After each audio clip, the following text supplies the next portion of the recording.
Olá, um bom domingo a todos. A vida é uma peça de teatro que não permite ensaio. Por isso, cante, chore, dance, ria e vive intensamente antes que a cortina se feche e a peça termine sem aplauso. Eu vou contar aqui a história de uma vida que começou do meu progenitor, meu querido pai, João José da Silva. Nasceu em 28 de agosto de 1911 na cidade de Lagoa Nova, no estado da Paraíba. Filho de José Francisco da Silva, agricultor, e Josefa Florença de Jesus, doméstica. Era de uma família composta de 8 irmãos e aos 3 anos de idade foi morar em Cabaceiras. Mesmo tendo uma família grande, ele se sentia um pouco rejeitado por seus pais. Ao saber desse sentimento, sua mãe aconselhava-o: quando uma pessoa se sentisse rejeitada, ao meio-dia em ponto, procurasse uma pedra e ajoelhasse e pedisse a Deus o que quisesse, que ele ouviria sua prece. Ainda muito pequeno, certo dia, seu pai ordenou-lhe levar os animais para beber água, mas se sentindo muito fraco pela má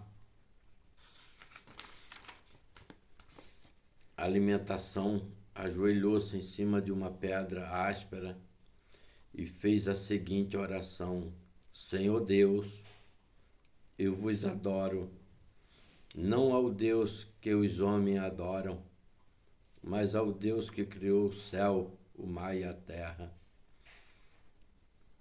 E a sua súplica foi para que Deus o ajudasse a aliviar aquele sentimento de fraqueza que ele estava sentindo. E imediatamente Deus atendeu, e depois desse dia sentiu que Deus ouvira a sua oração e que ele não era mais uma pessoa sozinha. Sempre aos domingos, como uma rotina da sua vida, acompanhava sua mãe à igreja para assistir à missa. Ficava sempre muito perto do sacerdote no altar, e o padre José Cabral o admirava muito por ele ser ainda muito pequeno e já tão atencioso. Certa vez, quando o padre saía para tirar os paramentos sacerdotais, vestimentos, ele o pegou e colocou em seu ombro, e ao chegar à sacristia, o padre fez a seguinte proposta: Padre, meu filho, venha morar comigo e eu lhe dou estudo e você vai ser meu sacristão. Coroinha, peço permissão aos seus pais e, se permitirem e você quiser, assim será feito. João respondeu imediatamente: Não, senhor padre, eu não quero. Mal sabia que futuramente seria seu maior arrependimento, por ser uma criança muito pobre e doente, portadora de um reumatismo crônico, sem condição financeira de algum tratamento médico, pois naquele tempo tudo era muito difícil. Ele resolveu fazer uma promessa: se eu aprender a ler e a escrever, a primeira carta que escreverei será para o padre Cícero do Juazeiro. Nessa carta, seu único interesse seria pedir um remédio para a cura de sua doença. Como era uma pessoa muito ansiosa, perguntou a um vizinho chamado Amaro Pereira: "Que posso fazer para aprender a ler e a escrever?" E o vizinho o aconselhou a colocar embaixo do seu travesseiro um livro sagrado.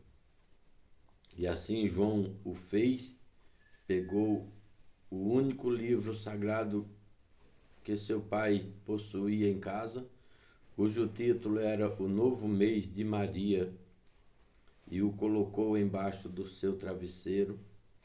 Sua fé era tão forte que, como um milagre, sem nunca ter ido à escola, foi por seu próprio esforço construindo suas primeiras linhas. E como não podia faltar a promessa que havia feito, escreveu sua primeira carta ao padre Cícero. Onde morava era costume passar em sua casa romeiros a caminho do Juazeiro. Então perguntou-lhe se estariam com o padre Cícero, e ao responder-lhe sim, pediu-lhe para que levasse a sua carta. Muito tempo depois, o padre atendeu o seu pedido, enviou-lhe uma carta dizendo-lhe para que ele tomasse um chá de salsa parrilha e papaconha, que ficaria melhor de sua doença. Mas por falta de condição e até mesmo um pouco de descuido, não o fez. Mas o mesmo vizinho que o aconselhou como aprender a ler e a escrever, fez-lhe uma garrafada, medicamentos, e ele ficou curado com a graça de Deus. Certo dia, Padre Cícero, em uma de suas intuições divinas, pediu para que as freiras saíssem pelo Nordeste levando a seguinte mensagem: passem pelas casas de seus familiares, amigos e conhecidos e orientem-nos que cavem aproximadamente 30 centímetros embaixo do pote de água usado em suas casas, como de costume, que acharão uns carvões e com eles desenhem uma cruz na porta da frente de suas casas, para serem livres do anticristo do fim do mundo. João, como sempre foi devoto do padre, seguiu sua orientação, cavou e encontrou, tanto na casa de seus pais como na de sua irmã mais velha. Ele pegou o carvão, desenhou em frente da porta a cruz.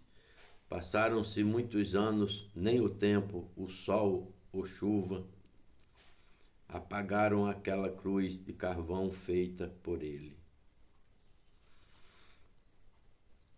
Em 1933, aos 22 anos de idade, João adquiriu uma forte paixão por uma sobrinha chamada Antônia, filha de sua irmã mais velha.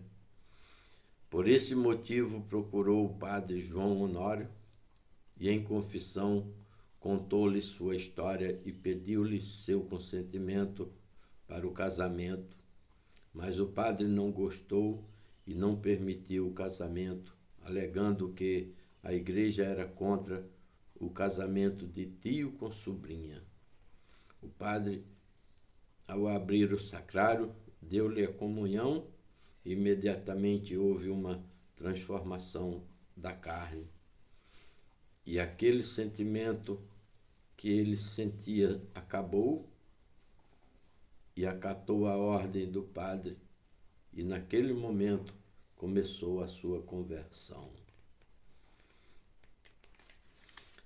Essa é a história de um homem que viveu no século XX e 6 anos do século XXI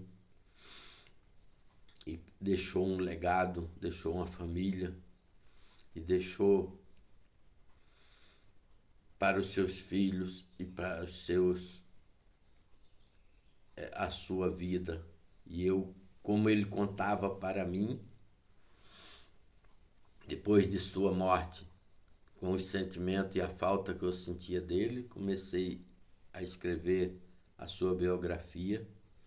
E assim achei hoje conveniente para começar a fazer um pouco do que foi a sua trajetória na vida. E se Deus permitir, eu contarei em partes tudo o que aconteceu na sua vida com seus filhos, com seu matrimônio, com seus filhos e com tudo que foi passado em 94 anos da sua existência aqui na Terra. Tenham todos um domingo feliz, fique com Deus e salve Maria Santíssima, Rainha dos Anjos e dos Homens. Amém.